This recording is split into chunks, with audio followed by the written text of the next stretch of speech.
faltando recursos para o Ministério da Justiça e Segurança Pública e o próprio ministro aqui reclama que tem pouco dinheiro. Ou seja, a reclamação pública aqui não deixa de ser um recado à base do governo, a próprio Lula. Lula, dê mais dinheiro para poder tratar de segurança pública. E pare de deixar roubar velhinho e deficiente físico. Porque para cada R$1 que eu consigo investir em segurança pública, Lula deixa roubar 50 dos velhinhos e dos deficientes físicos. Importante lembrar, viu, senhor presidente, que a preocupação do brasileiro sempre foi maior durante o ano passado com a economia. 31% dos brasileiros diziam que o problema maior era o econômico, enquanto a violência estava no topo das preocupações para apenas 12%. Pesquisa Genial Quest. O que aconteceu agora? Hoje, de cada 10 brasileiros, 2 ainda se preocupam com a economia, e não 3, como eram antes, no início do ano passado, e 3 se preocupam com a segurança pública. E com a saúde, 12%. Saúde, 20%, 19% economia, 29% com a violência. Significa que as pessoas não estão conseguindo ser atendidas na saúde, como nunca foram bem atendidos no Brasil de fato. Significa que as pessoas estão com dificuldades para fazer as compras no supermercado com a inflação que há. Mas essas preocupações são menores do que qual? Garantir a própria sobrevivência da própria vida. Porque não estão aliás, com medo de sair de casa. Isso acontece porque esse governo é absolutamente ideologizado. E não está tratando da segurança pública como deveria. Aliás, Vossa Excelência sabe, senhor ministro, que eu sou perseguido pela sua Polícia Federal, pela Polícia Federal do Lula. Fui indiciado por uma fala na tribuna correta, denunciando um policial federal por ter feito um relatório com informações falsas que manteve na prisão um brasileiro durante 6 meses, que não tinha saído do país como aquele policial havia dito. E fui investigado pela sua polícia e depois indiciado. E estou aguardando a opinião do Procurador-Geral da República, que espero arquive, porque a imunidade parlamentar me garante todas as palavras e votos, mas essa em particular de uma denúncia feita com todas as evidências e provas. Passo a palavra para falar pela liderança do Partido Novo. O nobre deputado Marcel Manhattan, Vossa Excelência dispõe de até 5 minutos. Senhor presidente, caros colegas parlamentares, ministro Ricardo Lewandowski, o senhor disse, aproveitando uma fala anterior, que tem à disposição no Fundo Nacional de Segurança Pública apenas, Vossa Excelência mesmo frisou apenas ou somente, 2 bilhões e 200 milhões de reais. As notícias dão conta de que o volume da fraude no INSS é de mais de 90 bilhões de reais. Ou seja, 2 pontos importantes aqui. O primeiro é que para cada... Vamos arredondar para perto de 100 bilhões, porque é mais de 90 bilhões, certo, ministro Mendonça? 100 bilhões. Para cada R$1 que o governo investe em segurança, 50 ele deixou roubar dos aposentados. Vou repetir. Para cada R$1 que o governo investe em segurança, deixou roubar R$50 dos aposentados. Aliás, 50 tem que fazer 10 vezes aqui com a mão. R$1, 50 roubados aposentados. E o segundo ponto importante é que quem pode mudar isso é o senhor, que é membro do governo, ministro da Justiça, que ajuda a elaborar o orçamento junto com o líder do governo. Então eu estou achando que o seu ministério está desprestigiado. Está faltando recursos para o Ministério da Justiça e Segurança Pública e o próprio ministro aqui reclama que tem pouco dinheiro. Ou seja, a reclamação pública aqui não deixa de ser um recado à base do governo, a próprio Lula. Lula, dê mais dinheiro para poder tratar de segurança pública. E pare de deixar roubar velhinho e deficiente físico. Porque para cada R$1 que eu consigo investir em segurança pública, Lula deixa roubar 50 dos velhinhos e dos deficientes físicos. E de outros beneficiários do INSS roubados. Pois bem, importante lembrar, viu, senhor presidente, que a preocupação do brasileiro sempre foi maior durante o ano passado com a economia. 31% dos brasileiros diziam que o problema maior era o econômico, enquanto a violência estava no topo das preocupações para apenas 12%. Pesquisa Genial Quest. O que aconteceu agora? Hoje, de cada 10 brasileiros, 2 ainda se preocupam com a economia, e não 3, como eram antes, no início do ano passado. E 3 se preocupam com a segurança pública. E com a saúde, 12%. Saúde, 20%, 19% economia, 29% com a violência. Significa que as pessoas não estão conseguindo ser atendidas na saúde, como nunca foram bem atendidos no Brasil de fato. Significa que as pessoas estão com dificuldades para fazer as compras no supermercado com a inflação que há. Mas essas preocupações são menores do que qual? Garantir a própria sobrevivência da própria vida. Porque não estão aliás, com medo de sair de casa. Isso acontece porque esse governo é absolutamente ideologizado. E não está tratando da segurança pública como deveria. Aliás, Vossa Excelência sabe, senhor ministro, que eu sou perseguido pela sua Polícia Federal, pela Polícia Federal do Lula. Fui indiciado por uma fala na tribuna correta, denunciando um policial federal por ter feito um relatório com informações falsas que manteve na prisão um brasileiro durante 6 meses, que não tinha saído do país como aquele policial havia dito. E fui investigado pela sua polícia e depois indiciado. E estou aguardando a opinião do Procurador-Geral da República, que espero arquive, porque a imunidade parlamentar me garante todas as palavras e votos, mas essa em particular de uma denúncia feita com todas as evidências e provas. E por isso eu quero aqui reforçar a questão da ideologização, senhor ministro, que eu queria saber se Vossa Excelência tem conhecimento do ofício circular do Ministério do Desenvolvimento Agrário número 1, assinado por Cláudia Maria da Dico, que passa por cima, quero saber se o senhor conhece esse ofício, que passa por cima da sua autoridade como ministro da Justiça, pediu a assessoria que lhe entregasse, e da autoridade das secretarias de Estado de Segurança Pública e dos próprios governadores. Eu estou trazendo esse assunto aqui, senhor presidente, deputado Paulo Aze, que eu muito estimo, porque este caso aqui demonstra que não precisa PEC para esse governo passar por cima das polícias. Essa nota que foi encaminhada ao secretário de Segurança, pasme, ministro Mendonça Filho, orientava as polícias estaduais, sem passar pelo Ministério da Justiça, que não assinou a nota, nem o governador do estado, que não foi informado, orientava as polícias locais, inclusive do meu estado e de todos os demais estados da federação, a não prender quem invadisse terra durante Abril Vermelho. Quando a lei é clara que o esbulho possessório é crime e a prisão em flagrante é, sim, atitude que o policial deve tomar, se for, inclusive, acionado, e deve ser levado à delegacia para termos circunstanciado. Este governo, que Vossa Excelência representa como ministro da Justiça e Segurança Pública, fez, eu espero só de Vossa Excelência, essa é a principal pergunta. A resposta... Se sabia ou não desse ofício? Desculpa, me aceder aqui. Para concluir. Se sabia ou não desse ofício. Porque ainda é mais grave se eu não soubesse. Se souber, já é grave. Porque passa por cima das forças de segurança pública estaduais. Mas se não sabia, mais grave ainda, porque este governo, seus ministérios, e me parece que Vossa Excelência está surpreso com o teor do documento na sua mão, não sei, é ainda mais grave se o senhor não souber, porque este governo já está fazendo aquilo que erradamente, equivocadamente, diria até criminosamente, propõe na PEC, e por isso não tem apoio de nenhuma entidade policial do Brasil, que normalmente, senhor presidente, concluo aqui, vem aqui mais para defender defesas corporativas, mas eu não tinha visto tanta mobilização para defender de fato a segurança pública como eu estou vendo as entidades associativas estão fazendo nesse momento, por causa da ideologização excessiva desse governo que quer centralizar tudo nas suas mãos sem ter a competência para fazê-lo. Muito obrigado, senhor presidente. Agradeço, Vossa Excelência. Senhor ministro, o internauta William de Afonso Lima pergunta: os órgãos do sistema socioeducativo que fazem trabalho extremamente importante com jovens infratores, menores que cometem crimes análogos ao do Código Penal, serão incluídos nessa PEC? Vossa Excelência tem a palavra para fazer as considerações. Bom, agradeço todas as questões extremamente pertinentes, embora nem sempre concorde com as colocações. Todos nós temos as nossas visões de mundo, temos as nossas posições relativamente ao desenvolvimento do país, e quero dizer que se eu não achasse que esse governo tem méritos, tem acertos, haja visto o crescimento do PIB, o decréscimo da inflação, o decréscimo do desemprego, eu não me permaneceria ocupando o honroso cargo de ministro. Portanto, são visões distintas, eu não vou entrar nesse debate. Esta é a casa onde se debate, onde se discute, porque aqui é o parlamento vem de parlare.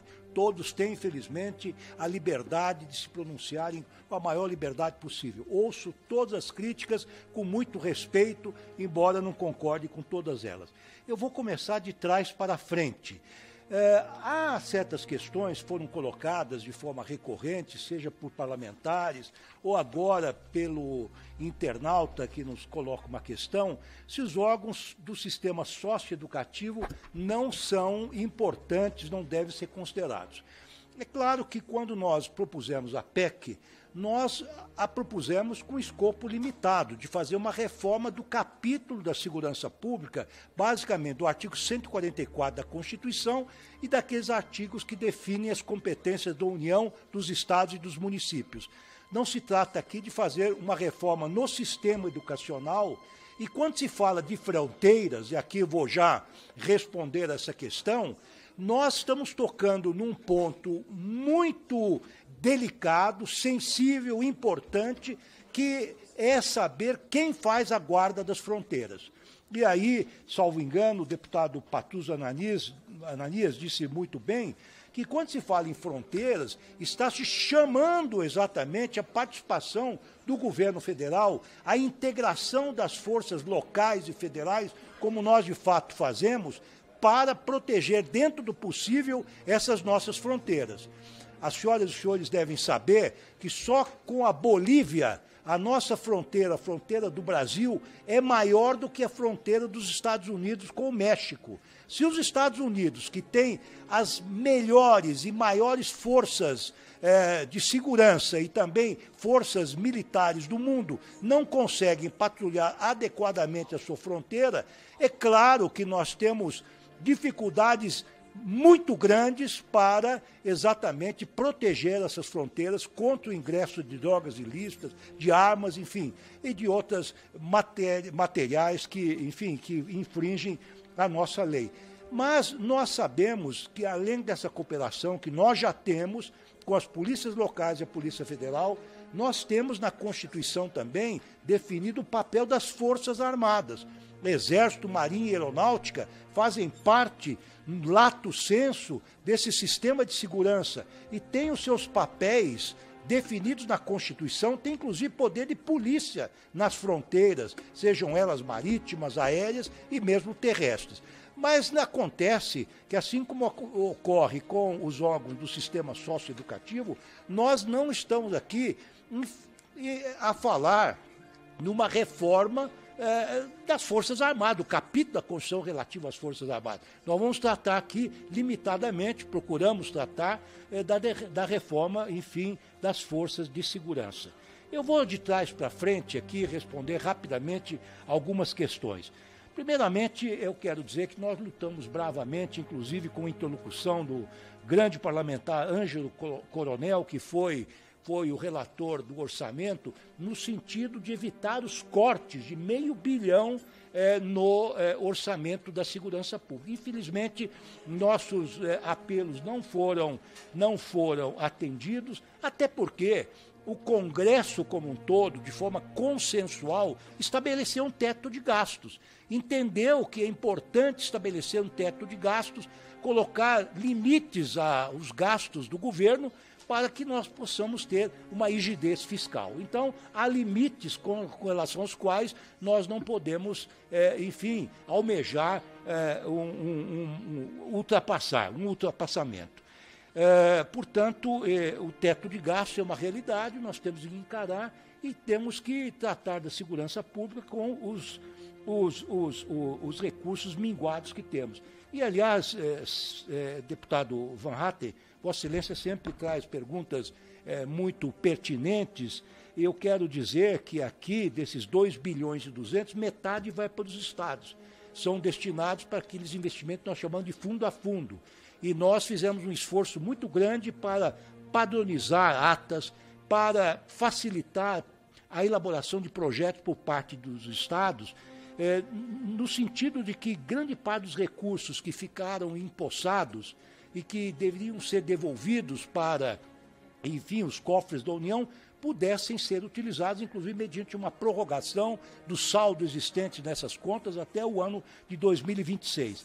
Não quero discutir números com Vossa Excelência, se são 90 bilhões, a fraude do INSS. Eu já disse publicamente que isso é um dos crimes mais grotescos, mais abjetos que aconteceram nos últimos tempos, que atingiu-se as parcas economias dos aposentados e dos pensionistas. A imprensa fala em 6 bilhões, no total de descontos indevidos. O governo federal está apurando para verificar quais aqueles descontos que foram admitidos ou que foram eventualmente permitidos com algum vício de consentimento. Nós estamos levantando esse número. O ofício circular, confesso a Vossa Excelência que não tinha conhecimento, mas lendo rapidamente o ofício que Vossa Excelência me transmitiu, eu entendi que esse ofício era mais um apelo às secretarias de segurança pública dos estados, no sentido de que evitasse uma repressão física e intensa desses movimentos sociais, que apelassem para os mecanismos de mediação e conciliação que o governo federal tem e que o próprio judiciário tem. Porque o Brasil precisa de diálogo, precisa, na verdade, de discussão, precisa evitar a polarização, e eu entendi que esse ofício que Vossa Excelência me encaminhou, mas vamos então esclarecer oportunamente o que ocorreu efetivamente, foi mais no sentido de evitar uma carnificina, evitar uma repressão que pudesse extrapolar determinados limites.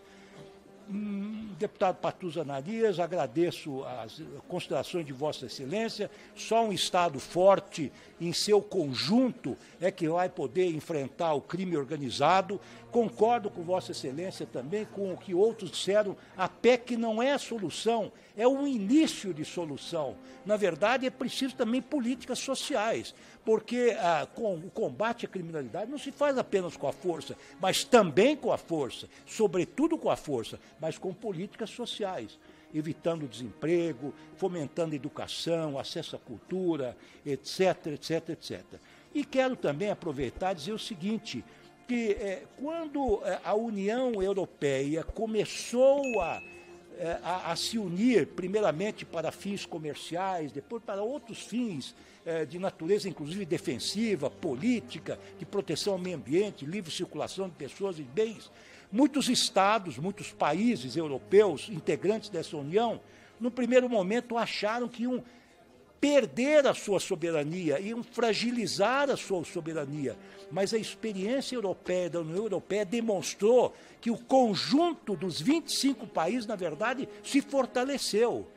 E para enfrentar, sobretudo, os desafios da globalização selvagem. Portanto, essa PEC, na verdade, ela busca fortalecer a autonomia dos estados, na verdade, na medida em que nós conjugamos esforços com o governo federal. Aqui, rapidamente, Coronel Assis, concordo com Vossa Excelência que nós temos hoje 88 facções criminosas, é um problema muito sério, estão nas prisões. Nós lançamos agora o nosso plano, juntamente com o Supremo Tribunal Federal, da pena justa, que não é um plano para abrir as portas dos presídios, mas sim para a retomada do território com relação ao crime organizado que lá está instalado. É um plano ambicioso que procura tratar do delinquente desde o momento que ele entra no sistema prisional, enquanto ele está lá dentro e até o momento que há uma reinserção dele na sociedade. Na verdade, aqui respondendo também à questão do Coronel Assis e de outros, a PEC da segurança pública não pode tratar de questões pontuais.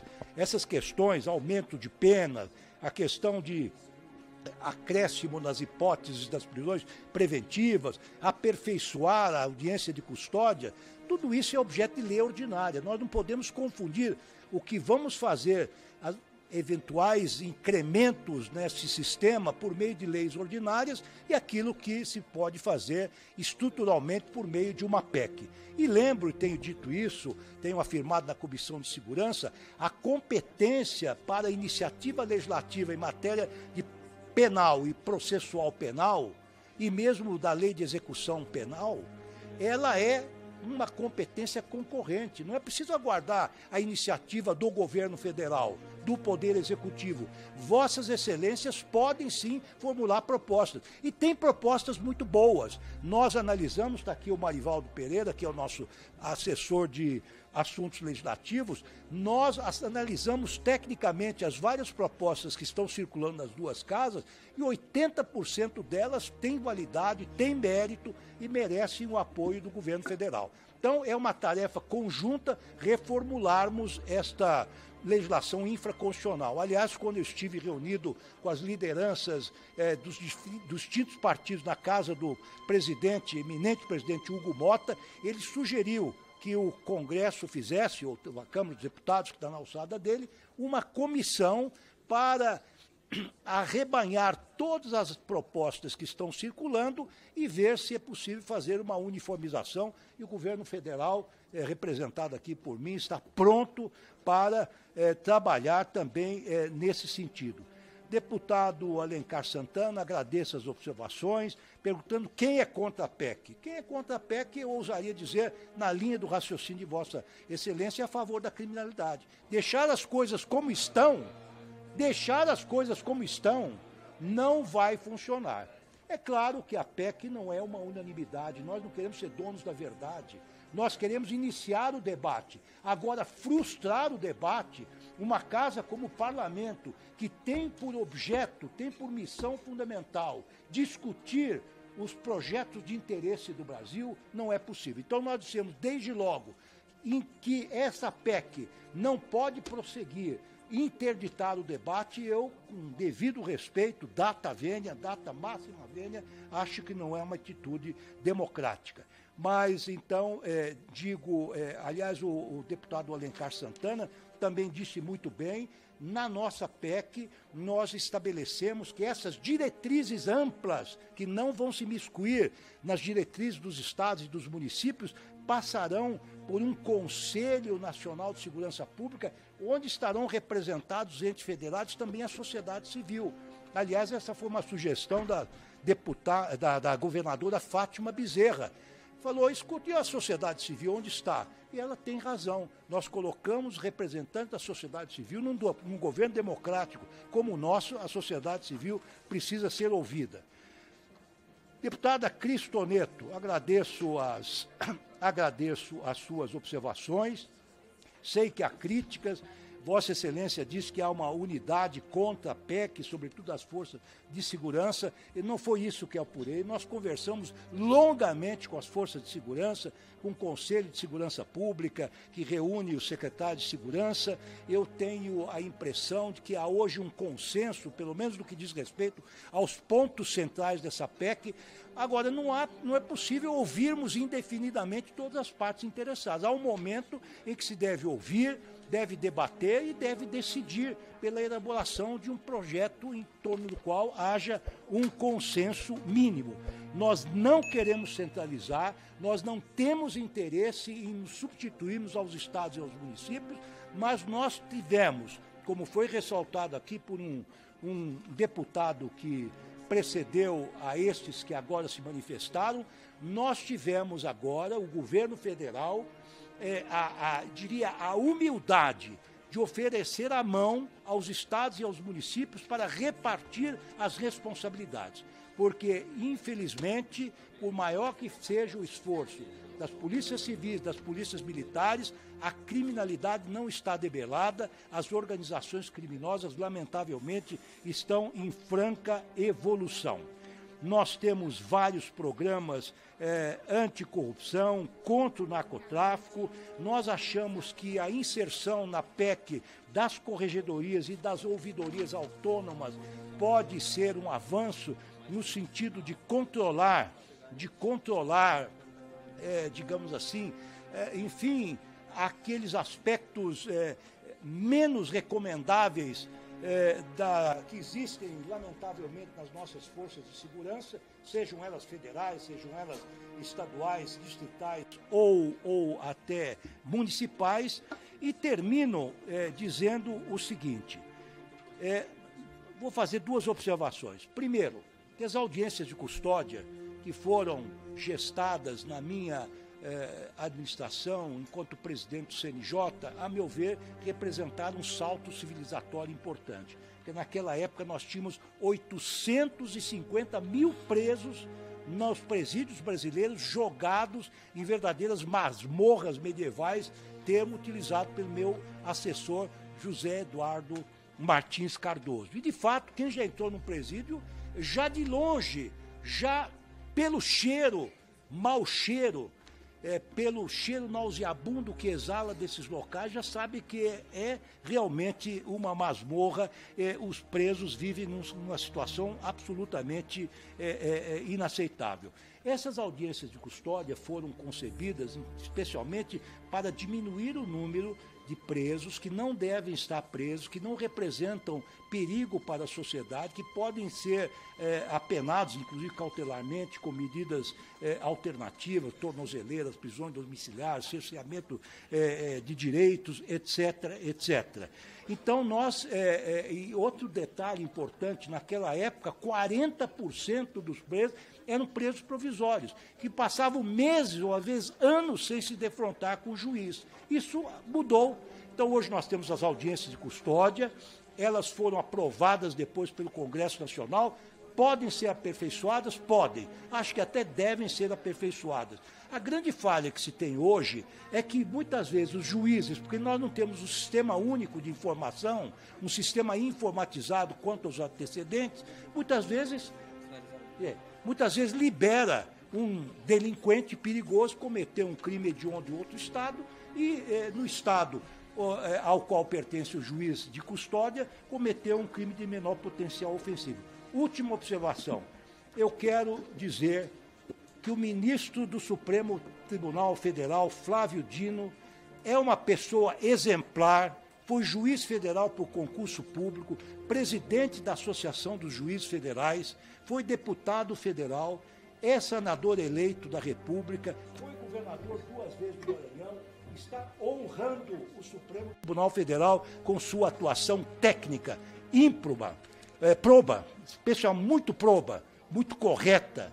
E ele me deixou um ministério, vou usar uma palavra mais popular, talvez menos acadêmica, um ministério redondo, com vários projetos iniciados, e hoje eu aproveito da clarividência desse ilustre homem público chamado Flávio Dino, porque muitos dos projetos que nós estamos levando adiante foram gestados durante a passagem dele por essa pasta. Muito obrigado, senhor presidente. Estou sempre à disposição do Congresso Nacional.